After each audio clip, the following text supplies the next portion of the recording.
Hello and welcome to Galaxy Primetime News. My name is Nenwarangi Mazaka. I'll begin with the headlines. The Southeast Senators meet behind closed doors with the Attorney General to discuss issues related to Kani's case. The Governor of Benue State, Hyacinth Alia, declares a 24-hour curfew in Ukom local government area of Benue State. And on the foreign news, 4 militants from the Palestinian Islamic Jihad group have been killed in an Israeli military operation in the West Bank. This is these and more will come to you shortly. Do stay with us.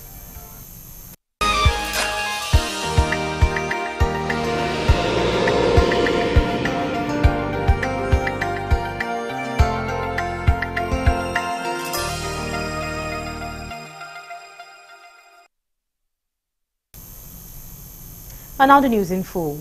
The federal government has launched a new initiative to establish an operating model and framework for economic and financial inclusion, aiming to transform Nigeria into a $1 trillion economy by 2030. The project is designed to combat poverty and catalyze a sustainable economic growth from the ground up.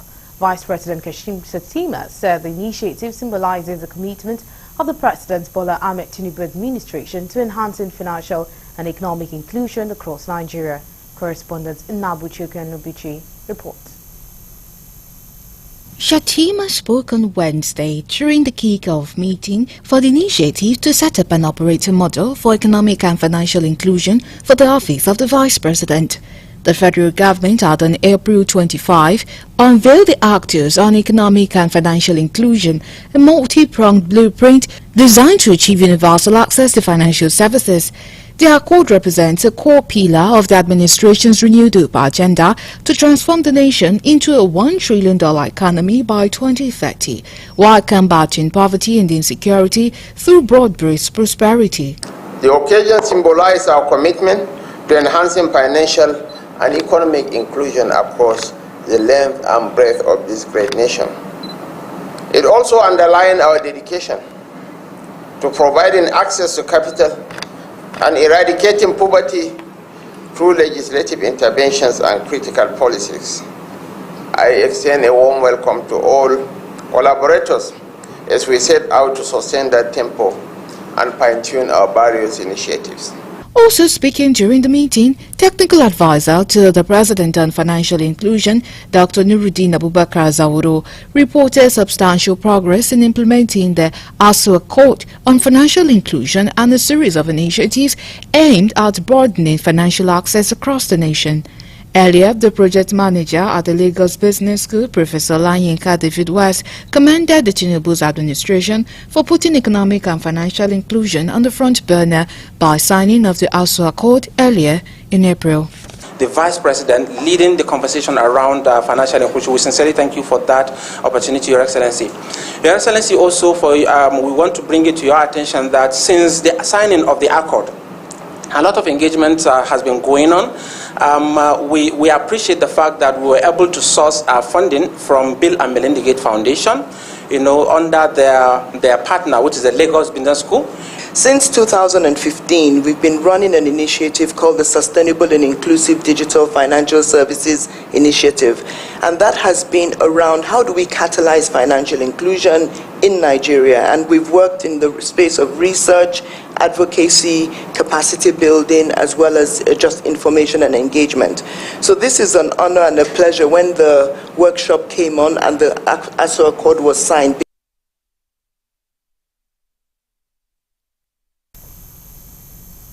The frightening security situation across Nigeria topped agenda at the National Assembly on Wednesday, with the lawmakers expressing shock over heinous suicide bombing attacks that took place in Gwoza Town, Borno State on Saturday, 29th of June 2024 at the Red Chamber. For instance, debates at the plenary were on for several hours, with the lawmakers declaring that the country was on fire because its security system had collapsed. Correspondent Kulujo sent in this report. The lawmakers blamed the recent suicide bombings in Gwoza Town in Borno State on failure of intelligence on the part of security forces. These were sequel to a motion moved by Senator Ali Ndume on suicide attack in Gwoza, Borno State by Boko Haram insurgents. Ndume called on military to double its effort and appreciated their effort and how they've reduced cases of terrorism in the state. This time around, the Nigerian army and other security forces responded promptly and gallantly. In fact, one soldier lost his life and a civilian JTF when they confronted the fifth suicide bomber that detonated the bomb and killed the three of them there. One was a soldier. And mostly, Mr. President and distinguished colleagues, that soldier that sacrificed his life was from the south. Lamponing the security chiefs on the worsening state of insecurity in the country, lawmakers said the situation has become so bad and so shameful, calling on the federal government to task its military to rethink its conventional methods in fighting insurgency and other crimes by deploying modern technology and scientific tactics. In honor of the innocent Nigerians that were killed by these incredible acts of embarrassment caused in Borno. As a matter of fact, Mr. President, just recalling Thomas Hobbes here, is looking day and day that life of man is short, brutal, and terribly embarrassing. If the Leviathan refuses to respond to the insecurity going on day by day, particularly in Nigeria, and this can be very, very dangerous. Mr. President, if we have been talking about insecurity, government out, government in, week out, week in, month in, month out, year in, year out, and we are still confronted with the menace of frequent attacks on our communities and the killing of vulnerable, defenseless civilians, then, Mr. President, we want to ask ourselves salient questions and then appeal to government to take the bull by the horn and be the government that will solve the problem of insecurity in Nigeria. One question we should ask ourselves as a parliament: is there anything that is worthy of significant investments by the Nigerian government today added in the security of the people of Nigeria? Is there? There isn't, is the question. Because any other thing that we wish for ourselves, that we hope and pray for our country, revolves around the security of the people and their property. To say that we can deploy soldiers, we can deploy technology, we can do all these things, but if we cannot train the mind, these things will continue to happen. Suicide bombing can only be perpetrated by a mind that is not developed. The government should do the right thing. If we invest on education, the governor should take education as a priority, so that no matter how difficult it is to impact education on our young people, they should go all the hog. Various parts of Nigeria, from east to west, have their reasons for doing what they are doing. Mr. President, I think time has come for us to begin to address the fundamental reasons why people are disgruntled, why people are unhappy, why people are willing to kill themselves. You can just imagine a lady who is probably a mother with children deciding to end her own life. What will make a woman to do that? Meanwhile, angered by the pathetic situation, former governor of Edo State, Senator Adams Oshiomhole, made allegations of diversion of funds by former service chiefs as he made his contribution. Previous service chiefs diverted money to build universities in their various communities. Those are the kind of resources that should have been used to procure modern technology. And to think that money was being diverted to non-essentials. And as we speak, those institutions are not teaching anything about security. They are just another glorified university. I think that this House, having the power to appropriate, we should focus strictly on the items that the Army and the Air Force and other security agencies are going to spend the money to do. Senators rejected the prayer seeking to stop service chiefs from diverting funds meant for purchasing security equipment to building universities and purchasing yachts when put to voice vote by President of the Senate, Godswill Akpabio. After deliberation on the motion, Akpabio expressed condolences to the victims, government and people of Borno State over tragic suicide attacks in Goza. At least we have brought up something very serious here, that we should also employ a lot of technology. The technology don't need to be physically there. We can monitor from miles away to know when there is likely going to be an infraction in security. And also, what happened there could also be described as failure of intelligence. Because we have so many suicide bombers gathering together, it means we've not penetrated the accounts. The Senate, however, directed the Ministry of Humanitarian Affairs and National Emergency Management Agency, NEMA, to, as a matter of national emergency, provide relief materials and medical support to the victims.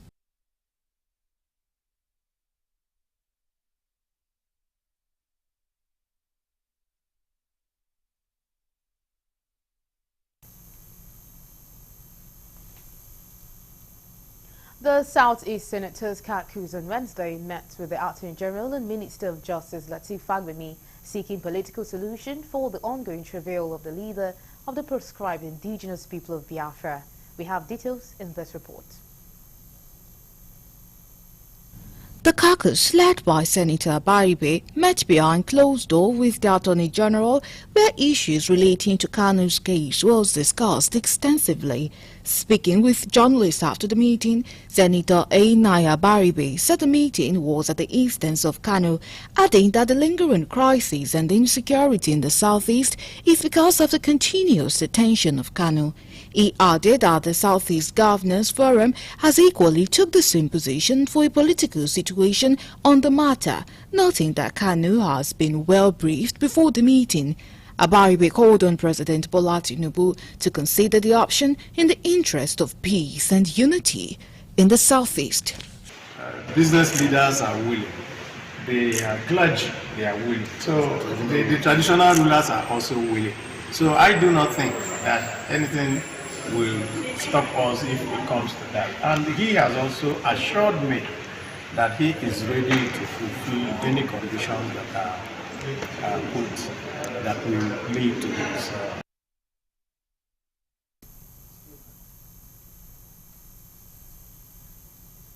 Top leaders of Senior Staff Association of Nigerian Universities, SANU, have declared untrue the information that the association, alongside non-academic staff union SANU, will commence nationwide industrial action from tomorrow.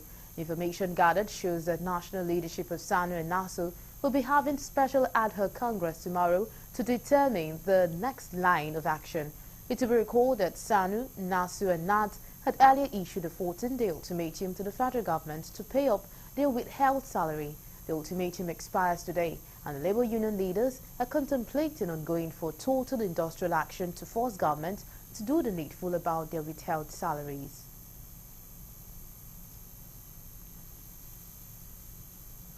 Borikyo community in Ukom local government area of Benue State is under turmoil as angry youth protest incessant killings in the community.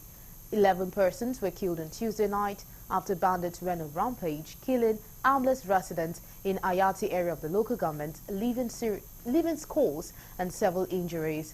According to one of the locals who disclosed this to newsmen in a phone call, they said 6 dead bodies have so far been recovered from last night's rampage by the bandits. Angered by the killings, youth from Borikyo this Wednesday morning blocked the Sankera Ayati Say Road and Ukom local government secretariat gates with sticks, bonfire to register their grievances over the killings. The caretaker chairman of Ukom local government area, Victor Ioza, when contacted, said he was not in position to make any comment and pleaded to speak later, while the police public relations officer, Benue State Command, SP Katrina Nene, said the command is aware of the protests but is yet to get details.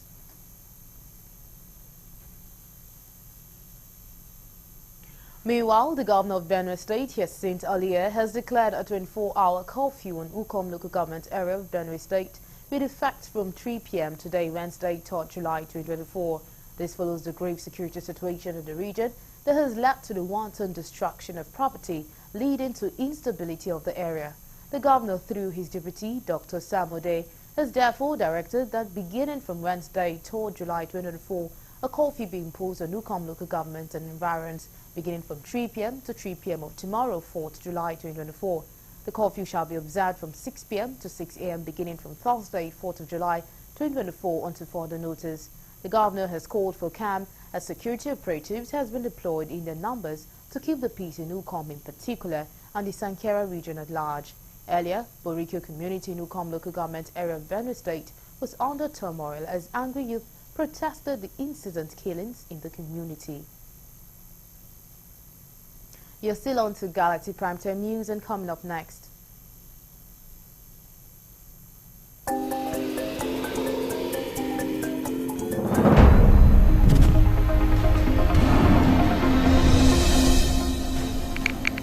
Federal government decries unemployment rate in Nigeria. Details of these and more we come to you shortly. Please stay with us.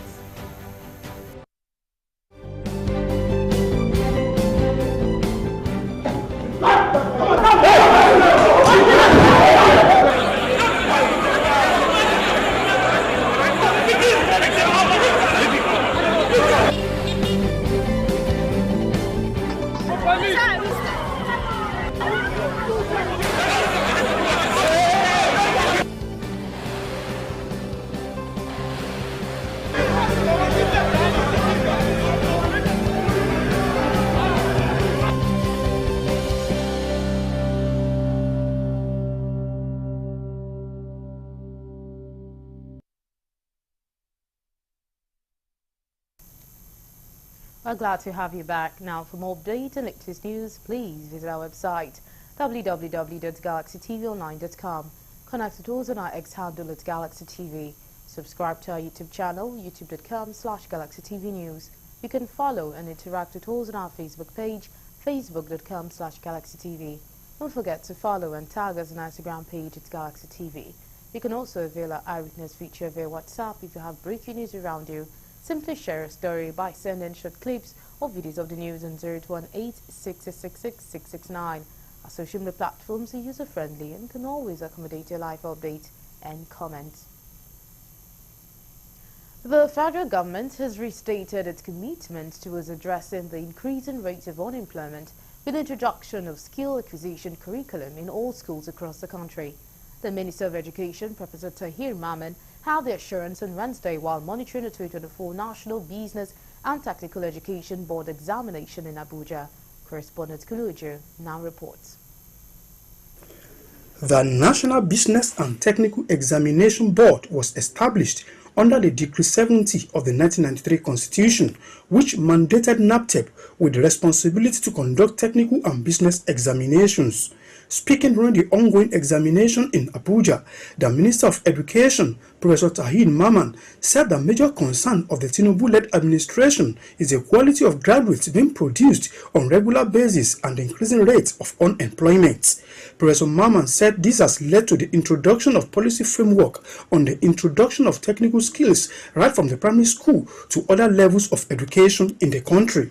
But at the moment, which is the most important thing, as I said, one of the major policies that we are set to push through the entire education system, whether it is at the state level, private secondary school, or federal government level, is the introduction of skills in all schools in Nigeria, right from primary school. Every institution will have, will be required to provide various skill sets for students. And it is our plan. We're working towards September for the commencement of these things. We'll finish. We are done with the skills framework. We are done with the populating of that framework. The minister added that the measure will make graduates readily available for employment and ultimately address the problem of quality and competence of graduates. Speaking in the same vein, the registrar of NAPTEP, Professor Ifeoma Abani, emphasized the importance of skills acquisition, adding that the body has decided to saturate institutions with technical skills in order to address the problem of unemployment. On her part, the Permanent Secretary, Federal Ministry of Education, Didi Jack Watson, commended the preparation for the examination by NAPTEP. There's much stress now. Dual certification, you get the skill certificate. They can also do other things. They can go to the university. It gives them room to go anywhere, to progress. So that is why NAPTEP certificate is very, very crucial. And we're talking about the National Technical Certificate, NTC. I'd like to say that I also noticed that the female gender are not as many as the male gender. And I think that that is a cause for concern, because we want the females to be up and coming, to get into STEM education. We want them to compete favorably with the male gender. 67,751 candidates are currently sitting for this year's examination. From Abuja, Kunle Ojo, Galaxy TV.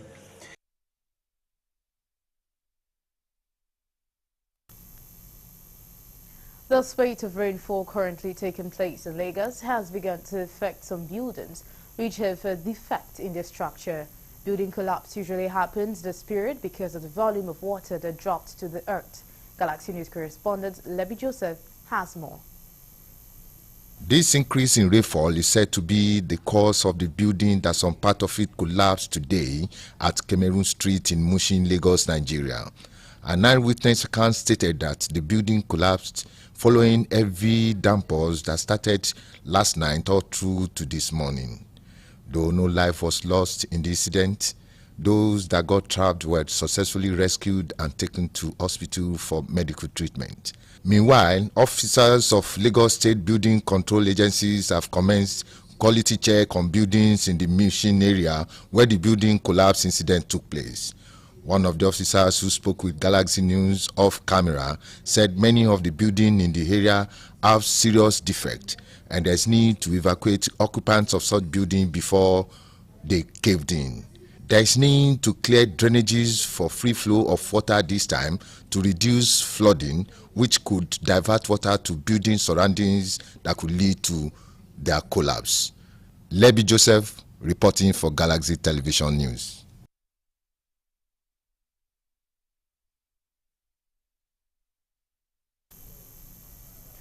Truck drivers under the aegis of Edo North Trailers and Drivers Forum have started putting palliative measures on the deplorable Auchi end of the Benin-Abuja Expressway as a result of failure of the federal government to respond. We have details in this report. This is coming as the gridlock on the Auchi end of the deplorable road enters day 4. Drivers and motorists who had slept in their truck and cars for days were seen mobilizing and filling the bad portions of the highway amid loss of goods and food items. Some of the drivers who spoke with our correspondent said despite the visit of the Works Minister David Umahi, nothing has been done to alleviate their suffering. Blocked this road last two months, if I'm not mistaken. We invite David Umahi, he came, and he'll see the road by himself. He promised us that they will do the road. That as he came that very day, 3 days after that day, every contractor will go back to his work. Till now, nothing be done. We are still suffering. Look at queue.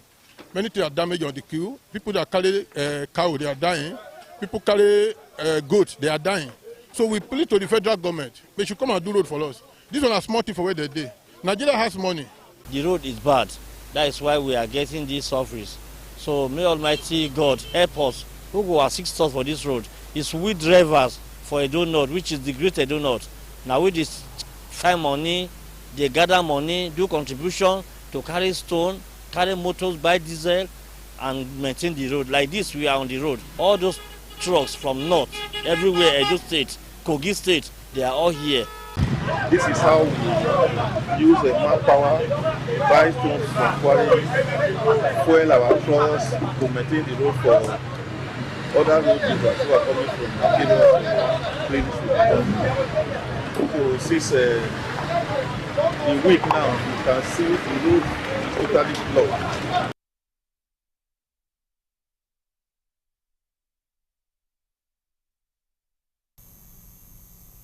The Nigerian Defense Academy held its annual International Conference and General Assembly aimed at providing solutions to security challenges in Africa and beyond. Stakeholders say both kinetic and non-kinetic approach cannot yield results in solving security challenges without the involvement of community stakeholders. Galaxy TV boss and Yakusak sent in this report. The Nigerian Defense Academy, as part of its core mandate of research, held its annual international conference aimed at providing solutions to some of the contemporary challenges in the 21st century. The theme of the 18th annual lecture and conference is community engagement, networking kinetic and non-kinetic capabilities for tackling insecurity in Africa. The chairman of the conference, former Chief of Defense Staff, General Martin Luther Agwai, says it is important to find the root causes of any conflict, which is the only way a lasting solution can be provided. In his address, the commandant of the NDA, who was represented by Sunday AVM Aneke, says it is a gathering of scholars, professionals, towards redefining contemporary challenges within and outside the community. The issue we have is we tend to forget when we go about trying to deal with the symptom and not the causes of the problem. What are the causes and what are the drivers of insecurity? We have all agreed that one of them is poverty, ignorance. What are we doing to solve them?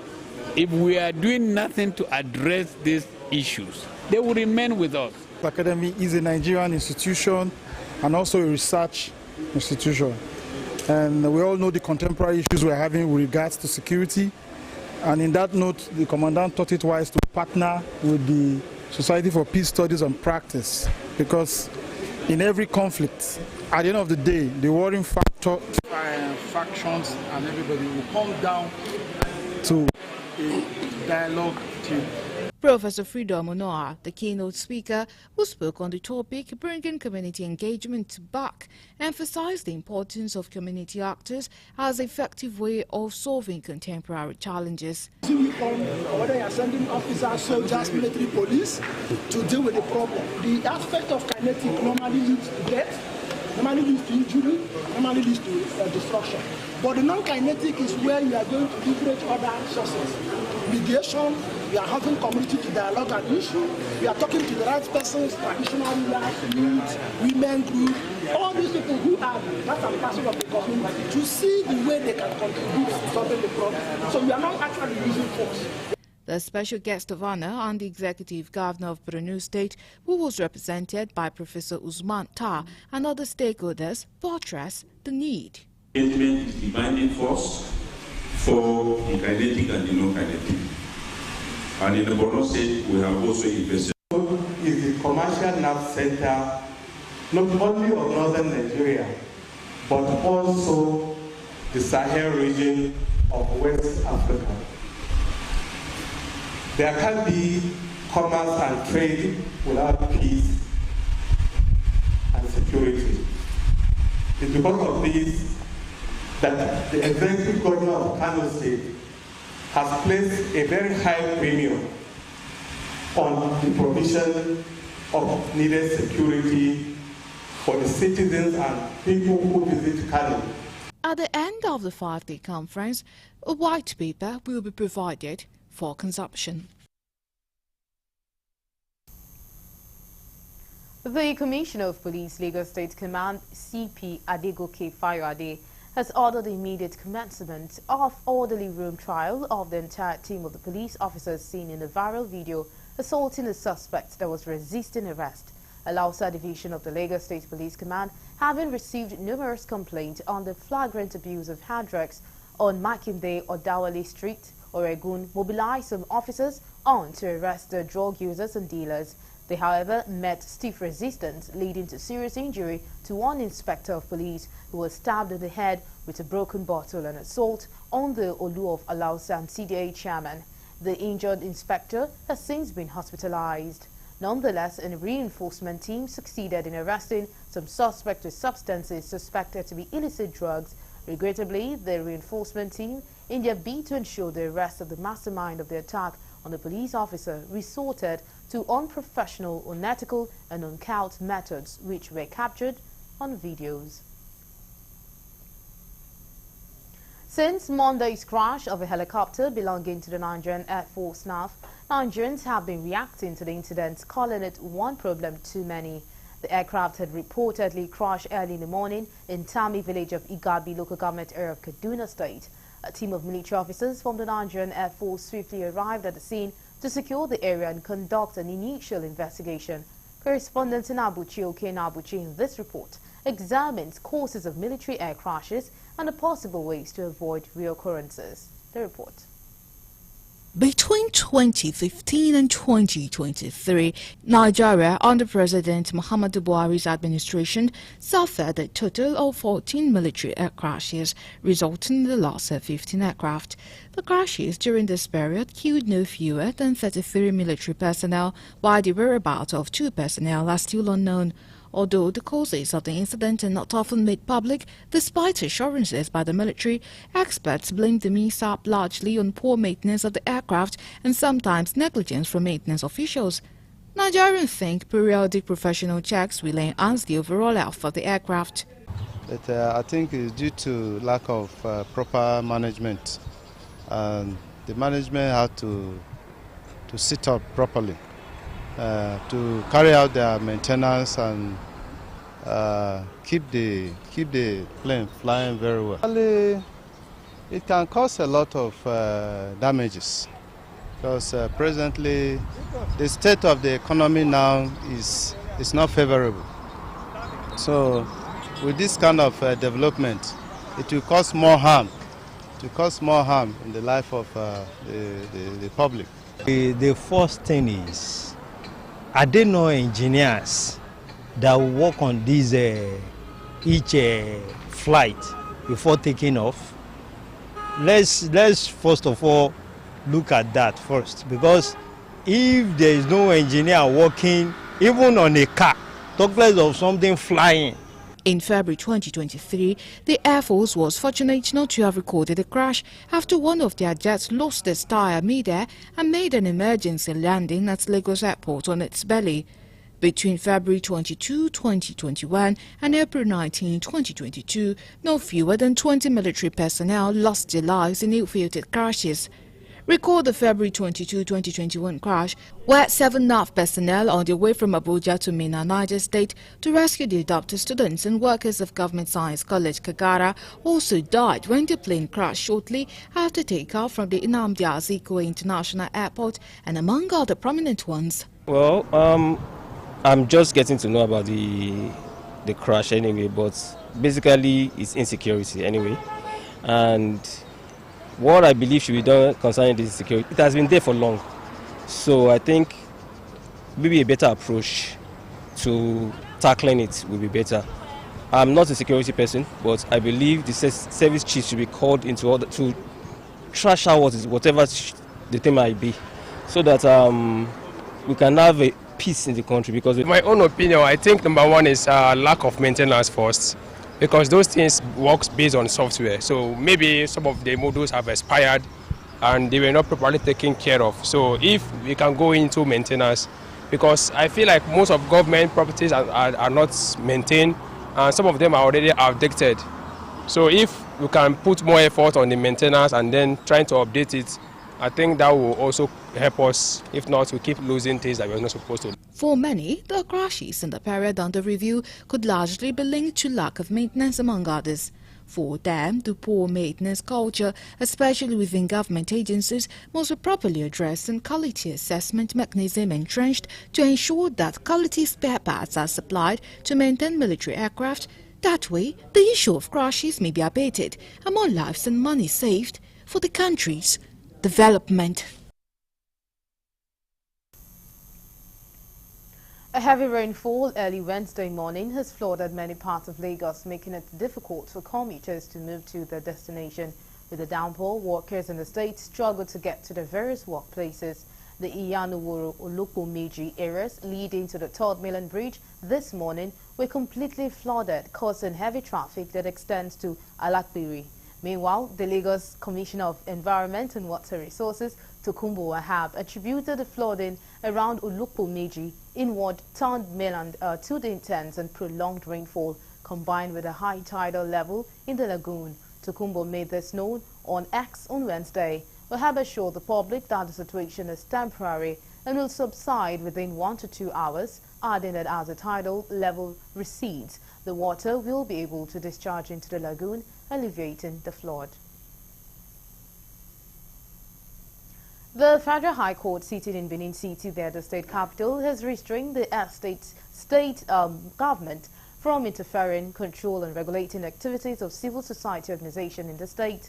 Justice Bio Quadri, who gave the ruling of the Federal High Court, one sitting in Benin, says only the federal government and the National Assembly has the constitutional powers to regulate and control civil society groups in Nigeria.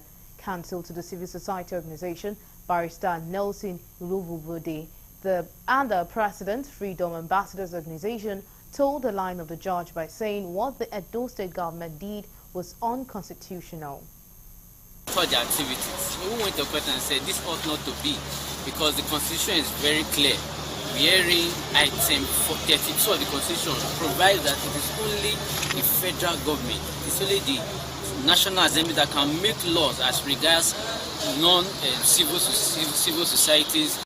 Yeah, and it's a victory for Nigeria democracy, because like we have the court have stated that the state government does not have rights to interfere or to legislate in laws made by the federal government. If we have not done this, Nigeria will be gravitating towards anarchy.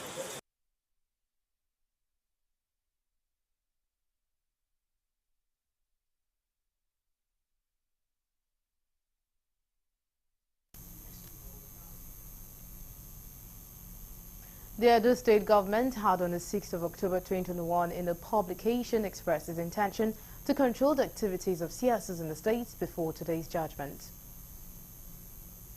3 persons have been confirmed dead in Benue State following an outbreak of cholera and infectious disease in the last 2 weeks. The state epidemiologist, Dr. Henry Ijabo, confirmed this to newsmen in Makurdi, stated that out of the 13 cases of cholera outbreak so far, 10 are under observation. Dr. Ijabo stated that the disease was most prevalent in local government areas like Agatu, Ado, and Otukpo, all in Benue South Senatorial Zone of the state, and warned against open defecation and other activities that may predispose one to contracting it. He also advised people to maintain high standards of hygiene in the environment and surroundings. National Agency for the Prohibition of Trafficking in Persons, NAPTIP, has confirmed the rescue of 5 Benue girls trafficked to Ivory Coast for prostitution. The girls are between the age of 18 and 21 years, seen in the video making round on the social media, speaking Tiv dialect and mentioning their names and age. The girls were sold at Ivory Coast for prostitution by a lady who is based in Jato, also known as Kwande local government area of the state. The NAPTIP Makurdi Zonal Commander, Gloria Bai, said the girls have been rescued and are currently with the Nigerian Embassy in Ivory Coast. The zonal commander said they have kick-started investigation on the case, and they said alleged traffickers were arrested while effort is in progress to bring them home.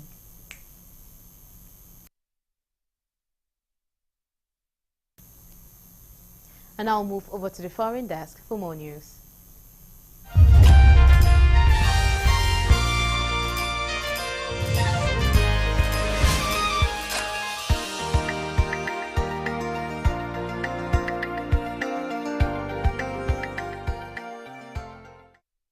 This is news from the international scene. 4 militants from the Palestinian Islamic Jihad PIJ group have been killed in an Israeli military operation in the West Bank. The PIJ, active in both the Gaza Strip and the West Bank, said the 4 men were members of its organization. According to the Ministry of Health in Ramallah, the 4 men were between 20 and 24 years old. The Israeli military confirmed that it conducted an operation in Tulkarm in the northeast of the West Bank. It said an army aircraft struck a terrorist cell in the Nur Shams area, which was allegedly planting an explosive roadside device. Residents said the drone carried out the Israeli attack. Israeli media reported that the attack took place around 100 meters away from the site of an incident on Monday, which saw an Israeli soldier killed by a roadside bomb. Armed groups in the West Bank often hide explosive devices to attack Israeli forces. The situation in the West Bank has worsened significantly since the start of the current conflict in Gaza. The current conflict emerged following the unprecedented October 7 attacks led by the Palestinian militant group Hamas. The Ministry of Health in Ramallah says 538 Palestinians have been killed in Israeli military operations, clashes and Palestinians' attack. The ministry added that violence against Palestinians by Israeli settlers in the region has also increased. Tens of thousands of Palestinians are seeking shelter and a safe location as the exodus from Gaza's second city of Khan Yunis continues in response to Israeli military evacuation orders. The UN estimates that 250,000 people in the eastern parts of the city are affected by the orders issued on Monday, which suggests Israeli forces are set to re-enter. Reports say an Israeli airstrike on Tuesday killed 12 Palestinians in an Israeli-designated humanitarian area to which people have been told to flee. A major hospital in Khan Yunis also now stands empty after all its patients and medical personnel left. Much of the city was destroyed in a long Israeli offensive earlier this year, but large numbers of Palestinians had moved there to escape another Israeli operations in nearby Rafah. Explosions, shelling and gunfire were also heard throughout Gaza City on Wednesday as Israeli forces continue to battle Hamas and other armed groups in the eastern Shejaya district for a 7th day. China urges the United States to end its illegal troops deployment in Syria and stop plundering the country's resources, the Chinese Foreign Ministry spokesperson said on Wednesday. The spokesperson made a remark at a press briefing when asked about a report alleging that the U.S. military in Syria is involved in illegal wheat transportation, using over 10 trucks daily to smuggle Syria's grains out of the country. Mao Ning said Syria was once a wheat exporter, but now approximately 55% of its people are facing food insecurity, for which the United States bear unshakable responsibility. Facts have proven that the United States, under the guise of anti-terrorism, have been exploiting resources, the spokesperson added. The United States keep talking about protecting human rights, but violate people's right to subsistence and life in other countries. While it claims to defend democracy, freedom and prosperity, in reality, it is constantly creating humanitarian crisis, Mao noted. The United States must earnestly respect Syria's sovereignty and territorial integrity, immediately cease the deployment of its military troops in Syria. It should stop plundering Syria's national resources and take concrete action to make up for the damage caused to the Syrian people, the spokesperson said. Still on the international scene, at least 3 people were killed and 7 went missing after a trawler sank in the early hours of Wednesday off the coast of Marina Grande in Leira, Portugal. The Portuguese National Maritime Authority said that 7 people have been rescued. 2 of the rescued fishermen were in a state of shock and another was in severe pain. Port Captain Pedro Cavernes Costa told reporters that most crew members were Portuguese. 2 Indonesian nationals were among those who were rescued alive. All those rescued were transported to the nearby port of Figueira da Foz. A day after 121 people were crushed to death at a religious event in the North Indian state of Uttar Pradesh, families of some of the victims are still searching for their loved ones. The incident took place during a satsang, an Hindu religious festival organized by a self-styled preacher called Boli Baba. Police said the massive overcrowding at the venue in Ateres district led to Tuesday's crash. They have registered a case against the event main organizers. It's one of the worst such tragedies for many years in India, where accidents involving large crowds are often blamed on lax safety measures and crowd management. On Wednesday, a large number of policemen were present as politicians visited the site to find out how the tragedy unfolded. Dozens of workers were busy removing the sprawling tent from the event venue, about 500 meters from the main road. Two colorful arches bearing the name and photograph of the self-styled guru stood at the entrance and exit. Early morning rain had drenched the place, and large pools of water made it difficult to walk around. The organizers had laid a brick path leading to the main stage. It was strewn with cloth and shoes of victims, a painful reminder of the many lives lost. Officials said most of the dead and injured were women. Lastly, on the international scene, Hurricane Beryl roars towards Jamaica on Wednesday, with islanders scrambling to make preparations after the powerful Category 4 storm earlier killed 7 people and caused significant damage in the Southeast Caribbean. In Kingston, people boarded up windows. Fishermen pulled their boats out of the water before sitting around a table to play dominoes beside the bay, and workers dismantled roadside advertising board to protect them from the expected lashing winds to come. A hurricane warning was in effect for Jamaica, Grand Cayman, Little Cayman and Cayman Brac. Beryl was forecast to weaken slightly over the next day or two, but still be at or near major hurricane strength when it passes near over Jamaica on Wednesday, near the Cayman Islands on Thursday, and into Mexico's Yucatan Peninsula on Friday, according to the U.S. National Hurricane Center. A hurricane watch was in effect for Haiti's southern coast and the Yucatan's east coast.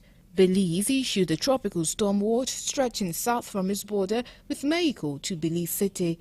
Late Monday, Beryl became the earliest storm to develop into a Category 5 hurricane in the Atlantic and peaked at winds of 165 miles per hour Tuesday before weakening to a still destructive Category 4. And that's it from the international scene.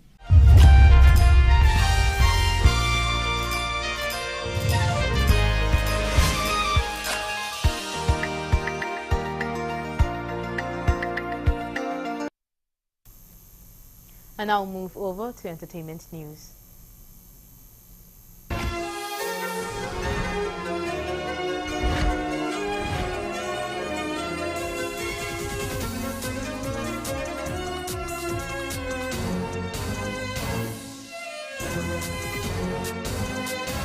Welcome to Entertainment News. My name is Rose Blossom Mwe. Here are the stories on the news desk today.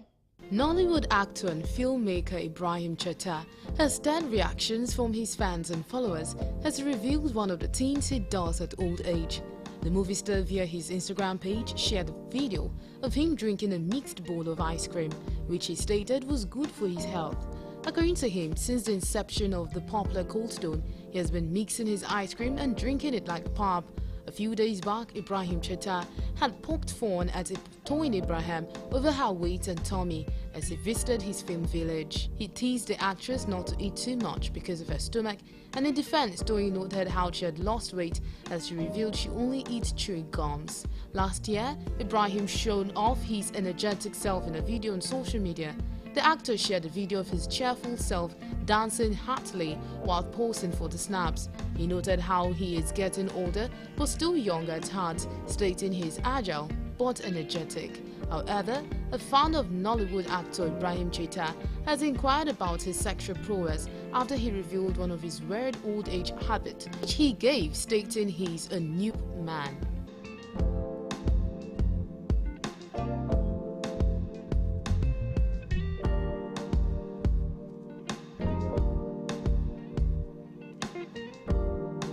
Ginika, the ex-wife of the media aide to music star Davido, Israel DMW, has spoken out on accusations that she wrecked their marriage. Recall that during Israel's DMW's meltdown over their crashed marriage, he had accused Ginika of having a hand in the separation. Now responding to it in a post on her Instagram page, she made it known that she had no hand in their breakup. She stated that when she heard the news of her friend's crash marriage, she was surprised and she had called to find out what happened. She stated that at first, she advised that the issues he resolved as she had no prior knowledge of what was actually going on. But something started unfolding, and then she knew that Sheila was never going back as she was drained mentally, and as a friend she had to offer her support. But things started unfolding in the whole saga even when they knew there was no going back to the marriage as she was drained mentally and she had to be a friend at least at first instinct. For so long, she thought she could handle the backlash as she is innocent of all claims and defamatory words on the internet. It is no longer news that Israel DMW and his wife of less than a year have parted ways over irreconcilable differences in alleged domestic violence.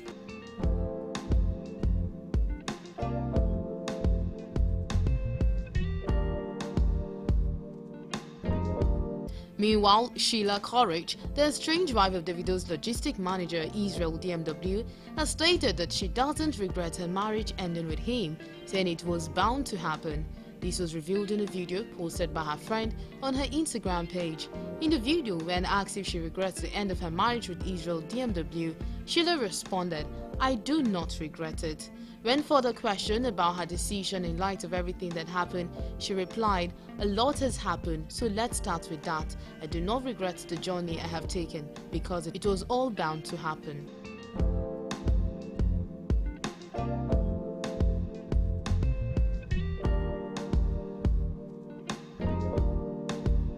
Ginika, a friend of Sheila Courage, the estranged wife of Davido's aide Israel DMW, has admitted her mistake in housing a married woman and clarified her alleged involvement in the marital issues. She made this known through a recent post on her Instagram page. In the video accompanying her lengthy note, Ginika explained her role in the situation, emphasizing that she was not directly responsible for the marital breakdown between Sheila and Israel DMW.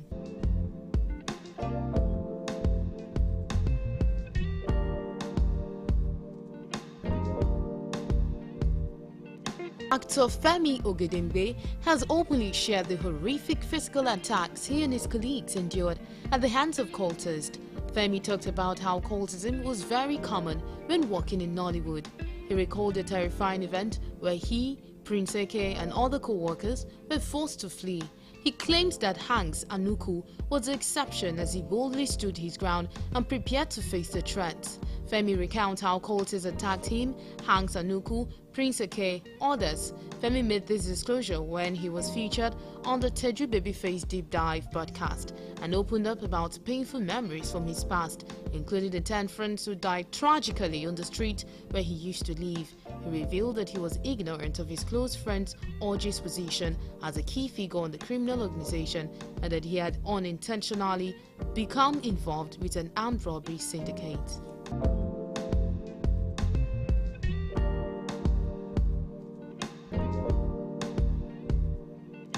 And that'll be all on entertainment news. Thank you so much for watching. My name is Riz Blossom. Bye for now.